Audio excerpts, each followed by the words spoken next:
Welcome to the Soul Tribe Podcast.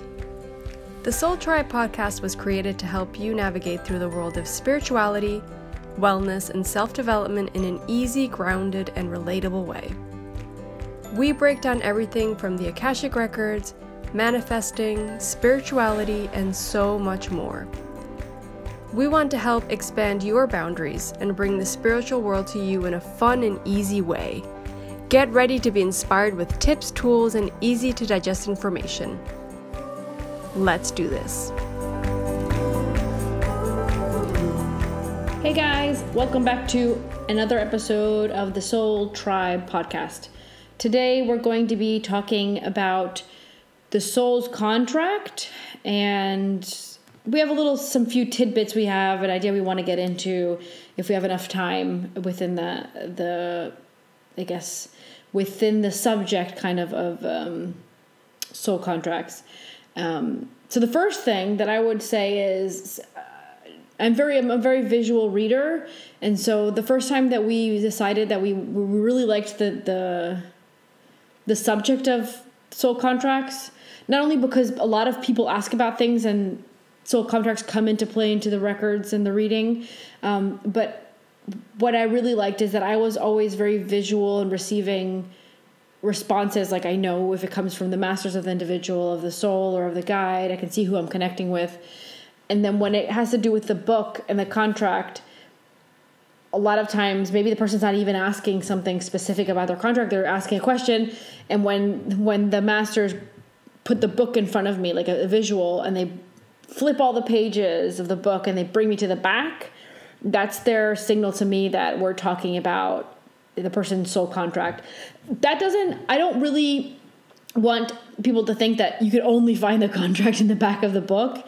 It's more like that's my definition or my signal from them to help me more rapidly connect with what information it is that I'm giving them, because it's really interesting that you can tell somebody something, but if you tell them, okay, this is in your soul contract, it's almost like there's a sense more of urgency, there's a sense of more attention from the individual, and the masters know these things about our mental aspect. So it's like they make sure that for me as a reader that I'm first informed where that information is coming from. So what I find really interesting is, because you would think, oh, all the contracts that my soul has ever had is in the back of the book. No, that's not the case. And if you did our Akashic Records Level 1 course, I'm sure I know we talked about this. What happens is you have a life, the soul has a life in that moment, that timeline. Once the next timeline comes into play, and that's the consciousness that's currently connecting to the Akashic Book, that contract from that the other timelines are no longer valid as active. They're no longer active. What happens is that turned into knowledge and wisdom, and so it seeps into the first pages of the book, which is experiences and things known and absorbed, and it's part of the essence of the soul now. So they already accomplished those lessons. So in the back of the book, what we do have is that current timeline's active contract. So what's pending to learn in that life, what the person wants to accomplish, who they want to bump into, what scenarios they really have planned out nicely, like things like that. I love that you said it's like a cue. Like you see it and they flip to it, or like visually you flip to it, and it's like all of a sudden you're paying attention to that information, and it's like important to let that person know that that's part of their contract, I suppose. I guess because I don't see this visually at all. Like for me, they'll just say it's in your contract, or contractually this you and this person are, found each other in this life because you need to learn these lessons.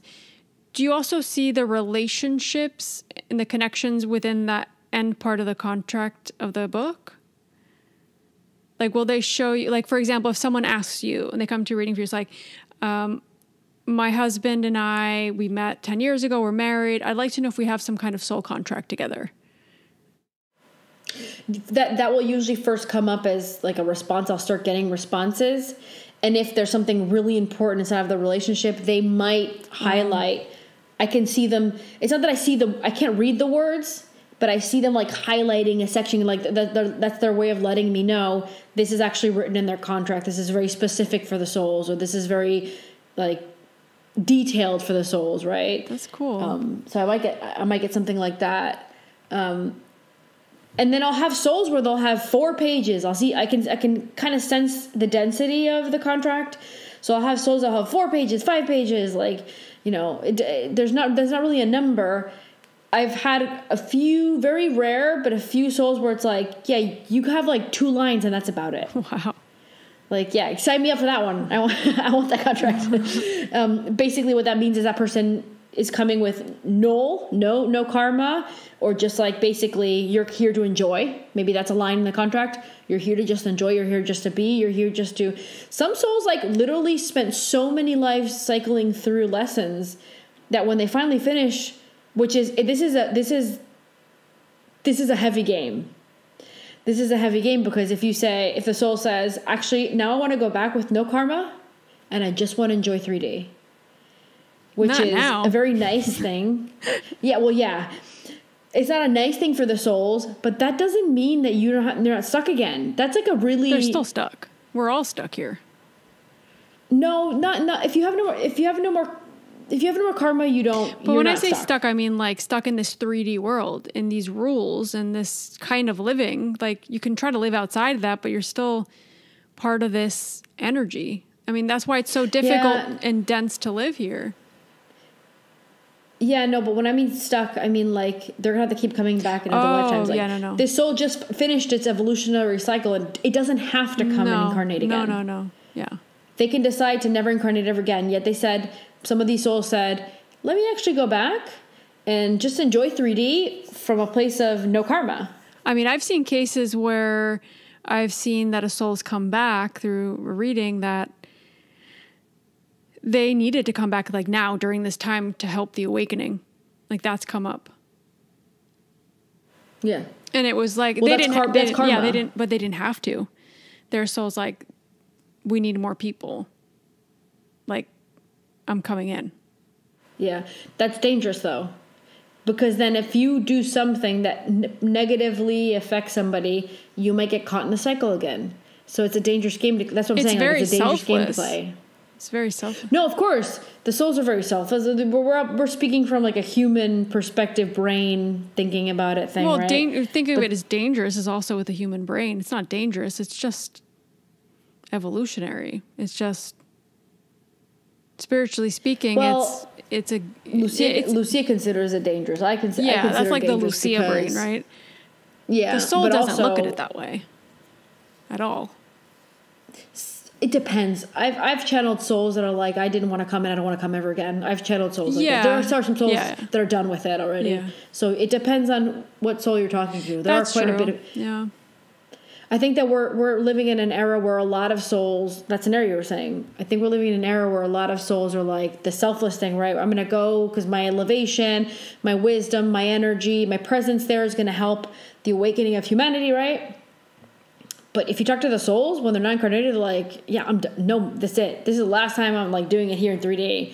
Maybe they'll go to 4D or something, a less dense planet, but they're a little done with Earth, right? And some people, like, they definitely have that idea, like we were saying, that they're incarnating because they need to be here during this time because of their light, their wisdom. But also they have lessons intertwined with that. It depends. I think that's so unique to each soul, but it definitely feels like I've seen a mix of that with people. Yeah. Yeah. And then you were saying something like some souls come here to help and things like that, but they still have to like deal with the 3D stuff. This is true. They're still living in the same reality, but perfect scenarios and alignments and situations will come into play. It's almost like you consider them lucky, but it's not that they're lucky. It's just that they don't have to go through that as severely as other people. So it's almost like the universe and the soul's contract with the universe is like, yeah, just let this come into play and let the person just whiz by that a little bit more, right? Kind of thing. Yeah, I agree. Some souls are here to help, but they have to go through the human scenario because they have to understand how it feels before they assist people, for example. Yes, very true. So it doesn't mean that your karma is to suffer through some sort of abuse because you later on help abuse people or traumatize people. No, it might be just because the soul goes, well, I need to kind of go through it when I'm young, because when I'm older, I need to understand that what it feels like when I'm finally assisting. So it might not be that they had to go through that because they have to. They're going through that so they can better assist and better help. So there's a bunch of scenarios that could be playing in that you think, oh, I must have a bunch of karma. No, maybe you don't have a bunch of karma. Maybe you have these lessons that had to come to better assist the mission that your soul was the only reason why it's here, for example. Yeah, that's very true. There's just such a mix of stuff. Yeah, it's so complex. Yeah. And this is why it's like there's no way that you can generalize anything. Like, we can talk about contracts generally in this sense of like how you see them, how we individually as channels even see them. Like, we don't even see them the same. We might even receive the information differently. But I thought it was a good day to talk about the contracts because I've been feeling, and this is something we were talking about off air, about the clauses. So this is, I mean, we've actually created a whole course on soul contracts, which kind of runs in parallel to you doing level 1 or level 2. So it kind of helps you understand that a little further. And it was all channeled also through our masters and guides. I'll make sure I link that below in the show notes if you guys want to check it out. But to me, it feels like we all have very similar clauses because of what we've been speaking about living through this interesting time in history. And I think there's certain clauses that we've all kind of signed up for, or they're activating, whatever you want to call it. And we can't really escape it at this point. So we're going through an era where this is like crucial, right? We all already know, because we've talked about it so many times, 2020 was go in. It was a process to help you slow down, figure out what you really are. Like, oh, I'm not just this body. I'm not just this flesh. And I don't have to live this rat race life. Oh, wait, what kind of life have I been living? Like, question things, reconnect with yourself, figure out who you are. And hopefully you took that time, and hopefully you figured out what you were doing wrong and what you're doing right, and how you can do things better, or what's more aligned for you. That was the purpose of staying still in 2020, right? 2021 in itself is the next process of awakening, helping you continue to try to, how they were showing it to me?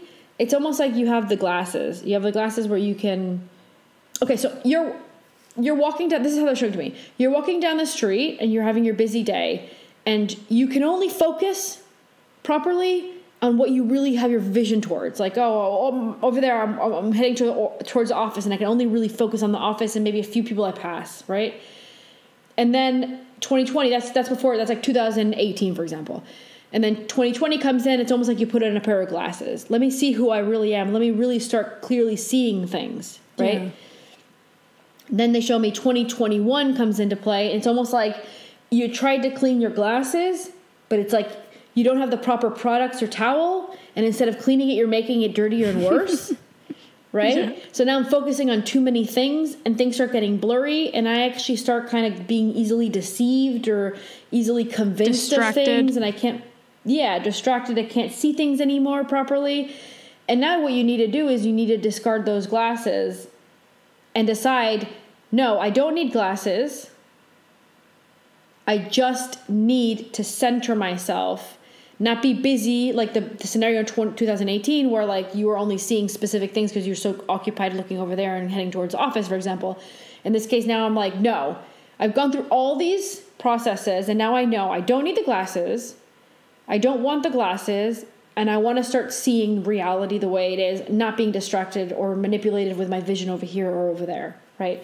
So that scenario is something that we need to work on for 2022 coming in, right? Yeah. It needs to be get rid of, don't stop trying to clean the glasses. Just now let's get rid of the glasses. We're done with that. I don't know if that makes sense. No, yeah, that makes sense. The way I was kind of seeing the first, when you talk about 2018, you're like laser focused, like I have to get to work. I'm focused on that. And then there's like somebody on the side of the road, like hurt, or there's a dog, and you're not seeing anything. It's like, you're just in this like trance, getting from point A to point B. And there's so much going on around you. and you're not seeing it or feeling it or connecting with it. And life had to stop a bit for us to reconnect to ourselves and everything. And now it's us doing it again, but in a different way. Those are better words. Yeah, you said it in much better words than I did. I think that's clearer than the way I was trying to say it. Yeah. I think we needed your context for me to be able to say that, though. That makes sense. Yeah, I completely agree. That I needed to have that glasses vision for me to be able to say that in words, if that makes sense. You brought forward the image. Yeah. I definitely agree with that, yeah. So now let's rewind to the middle part, the part where you're trying to clean your glasses. That is the whole junk we're in right now, right? We're trying to clean our glasses, trying to figure out what's true, what's not true, what's right, what's wrong, what's like, everything's foggy and funky and nothing's very clear. That would be a process that we would call the awakening. Things have to get blurry, possibly complex, so that humans can go, wait, what? No. Wait, no, what? So it's like this whole going back and forth with yourself, with the people around you, kind of like, no. It's like, it's not like crises, but it's like complex situations need to come into play. Yeah. And what happens when that complex situation that come into play are coming from external circumstances? So call it, if you want, manipulation. Call it, if you want, someone else's agenda or alignment, right? What happens when someone else's plan, perspective, or projection affects so many individuals on Earth?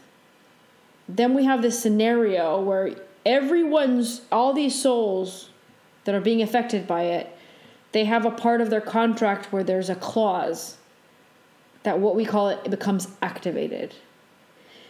It was grayed out before. That's how they were showing to me. It's like there was grayed out before. It was something that was like, in case of I love, like, that reminds me of the airplane thing, right? Yeah.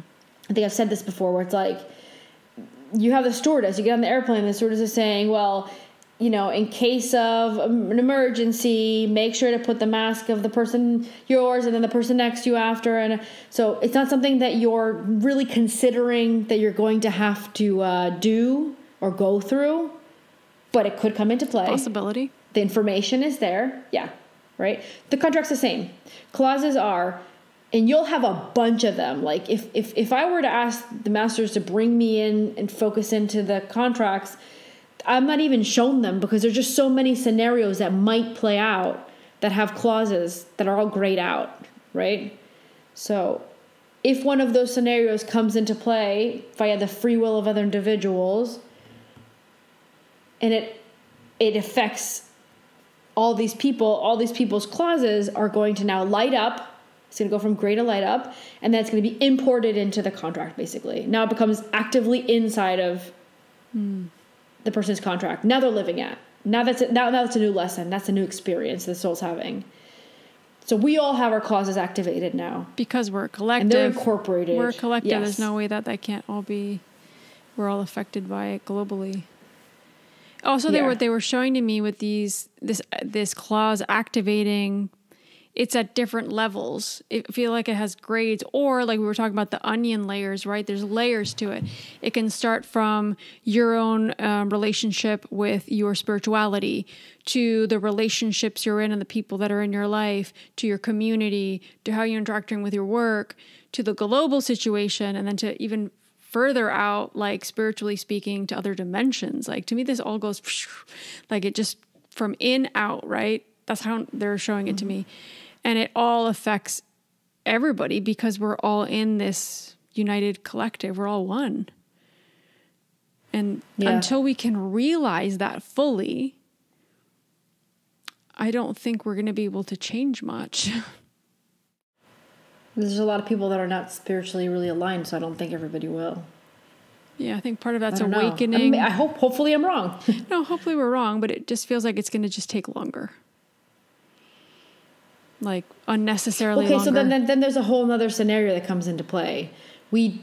when we're talking about the fogging of the glasses, that part of the plan of Earth, that fogging of the glasses that the masters are showing me, that can't carry on for ever. No, of course not. Right? So yeah, people have an X amount of time where their souls can continue to try to wake up, and try to wake up in the sense, oh no, wait, I'm seeing things funky, something's going on. Wait, let me take my glasses off and actually start using my own senses to really see what's going on, right? If the souls don't get to that point where they realize they need to take their glasses off, then it might be that the soul decides to retire at some point, aka leave, right?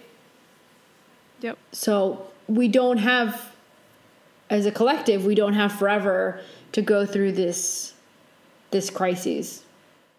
No. And we'll be channeling more about what's to come soon. But I think how long this goes on, how this all plays out, depends on how we are looking at it and how we're taking action on it. If more people would have woken up, this would have been done. Yeah, this would all be done. Finished. Yeah. But we're not close. No. This is why I think the more we can see everybody's free will come into play, the more we can keep seeing that it's going to take longer. And then we keep saying that, like, remember, like, this isn't over. This is just kind of starting, right? And I'm still waiting. Like, I keep feeling like things are going to get worse. And then I think, wait, I don't know. It's not that. No, it's not that. No, it's something else. No, not that. And I'm just like, I'm like on the edge of my seat going, what is it? What is it that I keep feeling it's coming? Because everything I see is like that. Yeah, that's bad. Nope, but I don't think that's it. Nope, that's bad. Yep, nope, not it either. I don't know.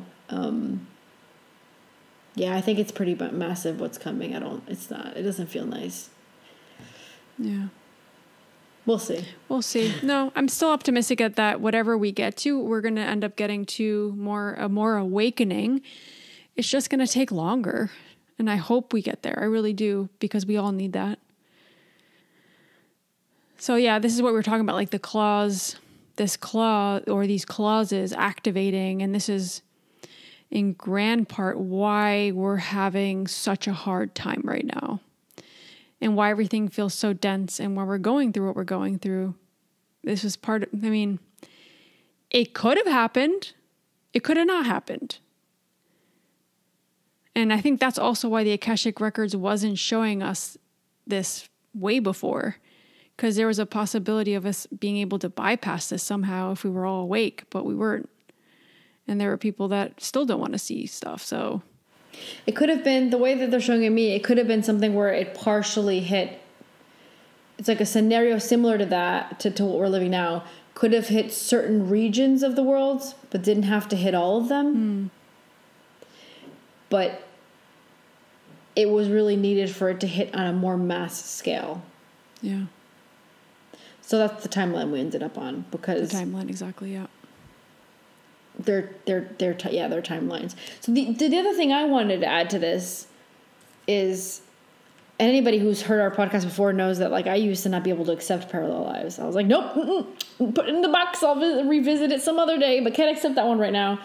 And that was many years where I couldn't accept it. But I've, not too long ago, I was like, okay, yeah, I think I can accept it now. Like, I can't fully understand it, but I can accept it. And now I'm on a whole other scale. Well, like, maybe once every 2-3 months, I'm tapping into some sort of parallel life. Mm-hmm. And I remember every detail. And I know exactly what I'm trying to be shown. Like, I know exactly, like, the lesson that I'm being shown. So the reason I'm talking about this is because the one that I had a few nights ago, the tapping in I had while I was, I obviously astral projected to another time parallel, another timeline or something. And I was shown it.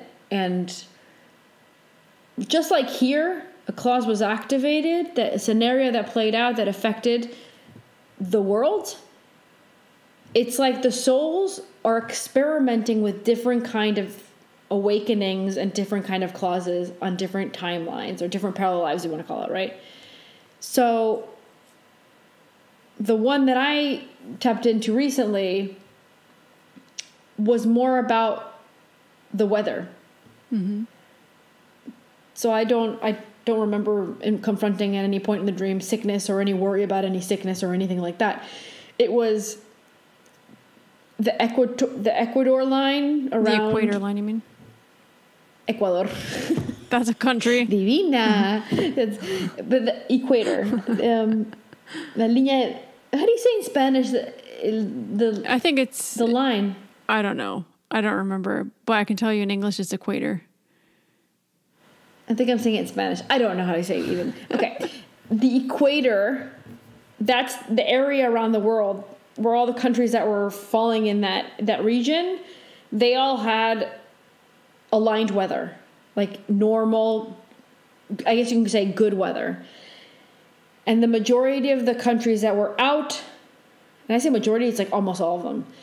The majority of the countries that were out of that region were experiencing in one day all the different seasons, like radically. Like they came in and out like crazy. Just boom, boom, boom, boom, boom, boom, boom, boom, boom.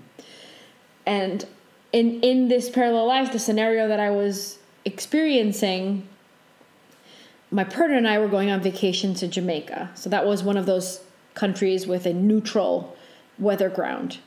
And so that was like the vacation place to go if you live outside of that area, that block of safe zone, I guess you can call it. So it was like, yeah, we're going to a place where like, you know exactly what the weather's going to be. And we were very excited about it and we really enjoyed it and it was really nice. And then when we came back to Holland, we arrived with rain, which is normal. That's a normal Holland, by the way. That's fine. Very normal. Nothing weird about that part of the dream. Like, oh, rain. Okay, that's Holland, definitely. But when we got to the house, I said, okay, I'm gonna go do some shopping. So I was gonna get food because we just came back from vacation, right? So I'm gonna go do some shopping, and then like I was watching the scenario, but it's like I was watching the scenario, but also going through it myself, and I was like packing this massive backpack, which was normal for me to just go do shopping, like just to go get groceries. This is a backpack that I always had to pack. And I'm while I'm going through the scenario, I'm going, what is Lucia doing? I'm like thinking about it. I'm like, what is Lucia doing? What is this? Why would you're carrying all this stuff and then you have to come back with groceries and you're going on the bike? Like, what is this? And so she packs all this stuff and Sandra says to me, okay, you have everything right? You're good? Yeah, I got everything I need. Okay. And I put the massive backpack on, I get on the bike and I start seeing around me and I'm like seeing people pass by who have the same kind of setup as me. They're prepared for a lot.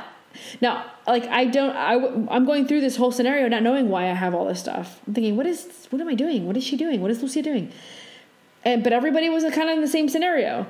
And when I left the house, it started at one point, like it started getting hot. It went from like the rainy kind of weather where it was like a bit brisk to, in the middle of getting to the supermarket, it started getting really hot. So I like get off my bike, I take my backpack off, and this all feels natural. Like I'm not getting mad because I have to get off the bike. I'm like, oh, okay, all normal. And I have like biker shorts under my pants, like always prepared in case it gets hot. Like it was like all normal. And then I take off my like semi-thin sweater, tank top, ready to go, like weather under. I take my backpack and I grab my flip-flops, take off my shoes, put them in the backpack and keep biking to the supermarket. So now I'm in summer weather. Now the sun's out and it went from like 10 degrees to like 30 degrees in like 2 minutes. So I keep biking to the supermarket and I park the bike and I'm like, oh, it's really nice weather out. It's perfect for a salad. So I start grabbing salad stuff and I grab some ginger and some like orange juice or whatever. And then I'm like, okay. And then I come out of the supermarket and I'm like, oh man, it's snowing. And like the ground is already little, like you can see see the ground. It's like less slushy. It's like just starting to snow, right? And oh man, okay. And I put the stuff in the basket, right? And I get on my snow boots, it's like my snowboarding pants and my winter jacket. And now it's all of a sudden freezing. And I'm like, okay, scarf. Okay, let's go. Bike back to the house. And by the time I get back to the house, when I get in, I look on the backyard and I see just the grass is, by the time I got back here, the grass was all covered in snow. Wow. Right. And Sandra's like, yeah, you got all the seasons like usual, huh? Miss Jamaica, huh? I'm like, yeah, can we just already move to just Jamaica? I'm done with this already. Like, I'm done. It's like Jamaica was like the place, one of the places to be because it was one of the neutral weather places, right? That's where you wanted to be. That's the clause that's activated there as like the awakening for people to like, wake up, what's going on? What are you doing? Look at the world. Like that's the chaos that was hitting the world at the time. Instead of COVID and all the stuff that we're going through and the tyranny, well, in this case, it was the weather. The weather was limiting you like crazy. Yeah. So I do feel wow. that like in different levels. And I feel like I'm also been connecting to parallel lives. I don't have what you have. I don't remember it. I wake up because usually I'll wake up at some point. Either I'm going to go to the bathroom in the middle of the night or I'm like turning over and I wake up and I'm like, whoa, that wasn't a dream. Like I know I was somewhere else. And it's usually me in the dream doing something else with other people. I've had weird people pop into my dreams. It's been really interesting I would say like the last month or so. It's been really interesting. But they're definitely parallel lives. Ooh. But it definitely feels like there's struggles in those parallel, because I don't wake up feeling great. I know that there's something difficult going on. They feel heavy and dense. They feel just as complicated. You have worries. You have still those personal scenarios that you're feeling them heavy. Yeah. Like it's still 3D. Yeah. It's just another 3D scenario the soul is deciding to live through. Yeah. Do you think in those parallel lives, there's like a clause within that life? Like, or is that like, do you know, how would that, because that activated. The weather was a clause one. Yeah. I'm saying it's a clause because it was made to affect everybody. And I feel like there's some manipulation. It felt like there's manipulation behind it. Like, I don't know if Lucia was aware of it when I was tapping into that moment, like the Lucia that's living through it there. That version of Lucia that's living through that scenario. I don't know if she's aware of it, but when I was pulled out of the scenario and I came back, I knew that there was some sort of manipulation going on for the weather. Interesting. Yeah. So who or what, I didn't get into those details, of course, but, or why, yeah. But it's a clause that was activated that's affecting basically everywhere on the planet except for the people that are in the mid area. Right. Yeah. And it's external, so it's a clause that activates. It's an external entity that is doing something that causes.